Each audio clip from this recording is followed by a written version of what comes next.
Simple interest is a quick and easy method of calculating the interest charge on a loan or investment, determined by multiplying the daily or annual interest rate by the principal amount that is borrowed or lent.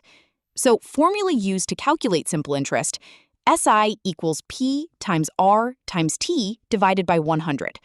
P equals principal amount, the initial sum of money borrowed, invested, or lent.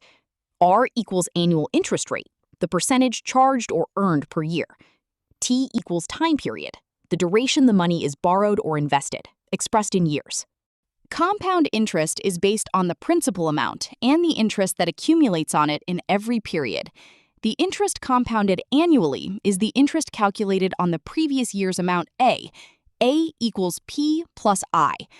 The time period after which the interest is added each time to form a new principal is called the conversion period. When the interest is compounded half-yearly, there are two conversion periods in a year, of duration 6 months each.